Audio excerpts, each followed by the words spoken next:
Hi there, I'm Ron. And one time, I woke up in the woods with amnesia and found a letter from my crush in my pocket. It all started when I was driving one night. I was just going back to my university campus after spending a weekend with my family for Thanksgiving. And I was in such a bad mood because they kept complaining that my grades were slipping. I didn't even know why. My school tells me I missed a lot of school, but I figured they were lying for some reason. Because as far as I knew, I'd never missed a day of school. It was while I was thinking about that suddenly the road became really misty. My eyelids got really heavy, and I only closed them for a second. But the next thing I remembered was seeing my car crashed into a pole on the side of the road. There was smoke coming out of the front of my car. The last thing I remembered before losing consciousness was someone pulling me out of my seat. I woke up in a basement, and I was certain it wasn't mine. There was a bunch of plates hung on the walls with pictures of cats on them. There were about 30 of them.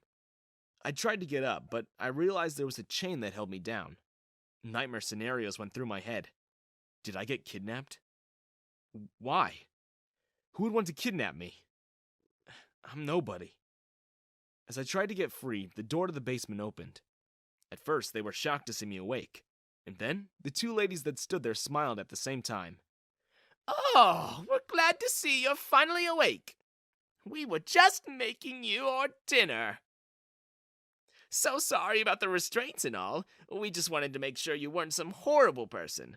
We saw your car crash by the freeway. Lucky we were just getting home from some grocery shopping. We had a friend take your car. She says it's not in too bad a shape. She'll get it up and running again in no time. Come, let us help you out of those chains. Again, so sorry. But before I do that, you're not gonna hurt us poor old ladies, are you?" Something about that question made me chuckle. The thought of me even hurting a fly was ridiculous. No, no, of course not. I'm not a bad guy, I promise. The ladies laughed, and then they released me. They took me upstairs and served me dinner.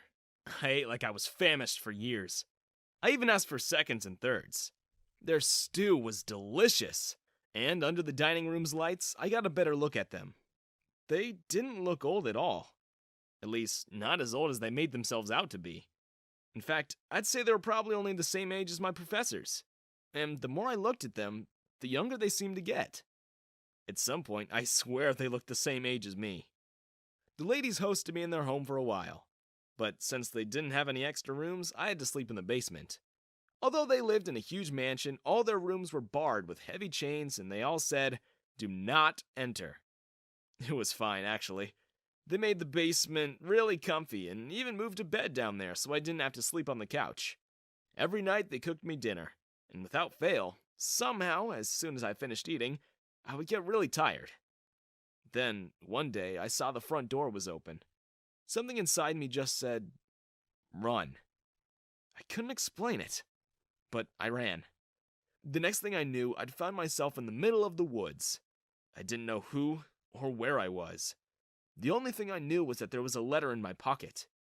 It was a love letter, and underneath it was signed, "Love, Serena." I knew that name. I remembered her. I knew I had a massive crush on her and that I was working up the courage to tell her how I felt. It looked like she got there first.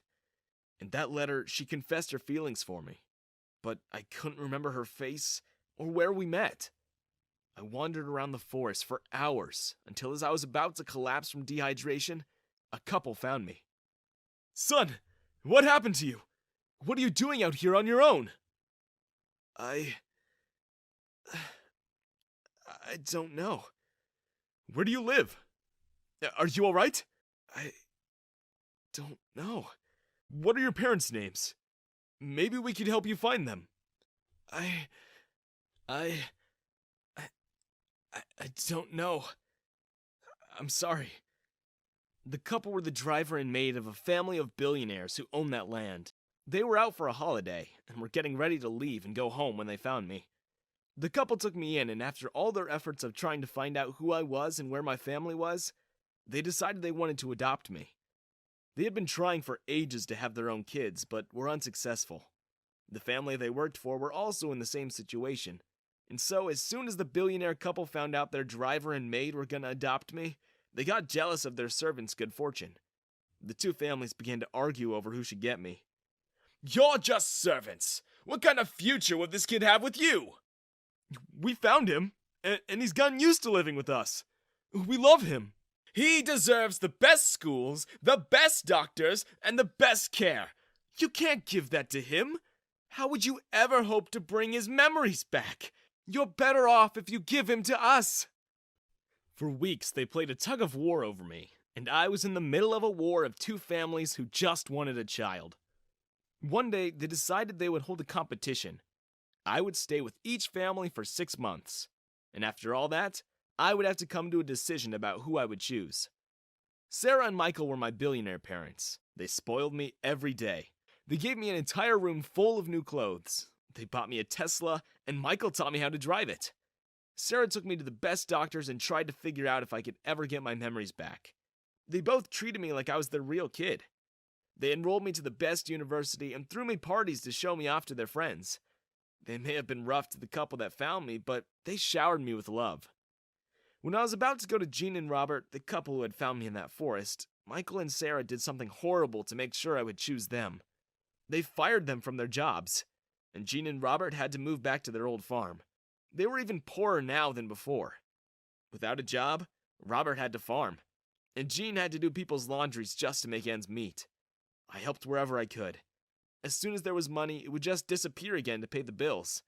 And I had to miss school because we had no money to pay tuition, and I had to help around the house. But despite all that, Jean and Robert loved me. They never blamed me that because of me, their bosses fired them. Instead, they taught me life lessons and the value of hard work. I began to vlog my life.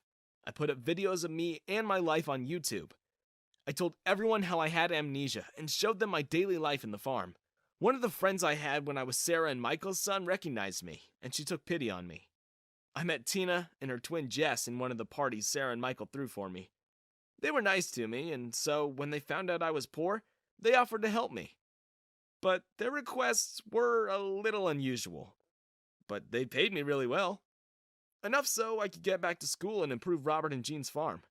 They paid me $10,000 per day as long as I spent the whole day cuddling with them. Now, I really liked the twins, even so much so that I began to develop feelings for them. But when I started vlogging about my time with them, Jess got mad. "You know, you don't have to do any of that silly vlogging anymore. It only takes time away from you cuddling with us." "But it brings in some extra money for me. It's to help my parents." "Don't we pay you enough? And besides, if anybody finds out about this, they'll laugh at us. Here, give me that." Jess took my phone, deleted my account, and stamped on my phone until it shattered into pieces. I had 300,000 followers in there. But my protest fell on deaf ears. "And if you just came back here and cuddled us, you can make that money back in a few hours." She wasn't wrong, so I shut my mouth and did what they said. But I didn't let her get away with it. I saved up until I had more than I could ever need, and then I took revenge on Jess. I released a video that I had sworn I wouldn't.